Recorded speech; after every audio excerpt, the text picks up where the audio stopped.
Hi, and welcome to Forex Academy Lesson 4, Part 2, Chasing the Trend with our Bollinger Band.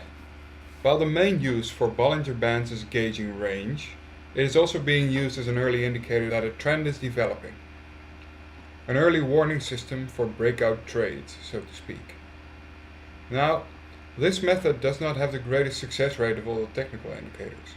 Many trends that are identified with this method actually fail, so you'll need to allow for this when considering your risk-reward ratio. Think 1 to 3 or even 1 to 4. When it works though, you stand to make beaucoup pips because you're involved at such an early stage. So, how does it work?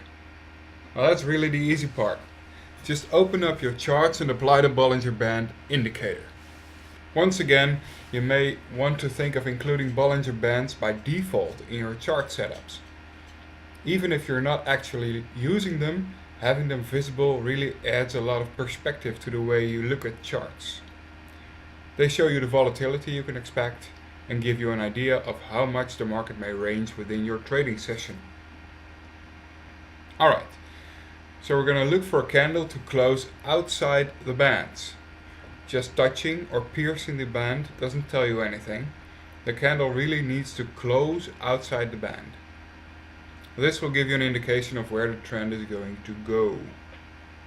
If the candle closes below the lower band, assume a downtrend.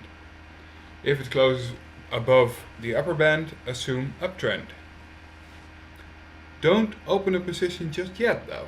Chances are that people will want to take their wins. Big people. People at banks playing with hundreds of millions. Let them have a go first. There's no need to be wiped out by the retracement wave. Look for the retracement to pierce the Bollinger Band on its way back. That's where you open your trade. This does two things. First, it limits your losses when the trend does not continue. And second, it positions you to gain optimally from the trend if it does. Now for the most important and also one of the most difficult things in trading. When to get out. Obviously, you need to put your stop loss. That defines the limit to your losses on this trade. If you're going to do this on a regular basis, you need to assess how many times the trend fails in relation to the number of wins. This is one of the few universal concepts in trading, Forex or otherwise. You need to make sure that your ratio of winning to losing in general is positive. It doesn't matter if you lose 9 out of 10 trades that you open up, as long as you make up for the losses on the 10th trade. So, let's say you lose 10 pips on each losing trade, but win 120 pips on the winning one. Now, you come out ahead, and you're able to say, listen, I may lose a lot, but I'm still a winning trader in the long run. Make sure you factor in the spread that your broker charges you. Over 10 trades, this could well amount to around 20 pips in total, or more. It depends on several things. We have some articles on choosing the right broker for you, and an upcoming video will also touch on this. What you need to consider here is that this method, this Bollinger Band method for gauging trends, is a risky method. It gives out a lot of false alarms, and your risk-reward ratio needs to reflect this. Let's look at an example. Let's say you work with a 20 pip stop loss on average on these kinds of trades. And only 1 in 3 or even 1 in 4 trades turns out the way you thought it would. Because of the inherent failure rate, you need to grab at least 60 or maybe even 80 pips when the trade does happen to work.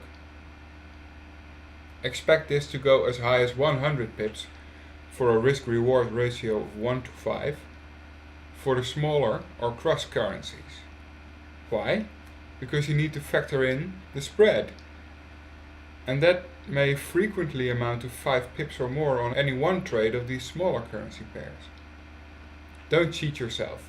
Let your profits run. You need to be less than human about this. It's all very understandable that when finally a winning trade after 20 losing ones, you can't wait to cash in your chips. But it's just plain wrong. This is the one convincing reason for me to punch in and take profit. That allows you to just walk away from your trading station and let the fates decide what happens. Please feel free to check out forexacademy101.com for more information and articles on Bollinger Bands.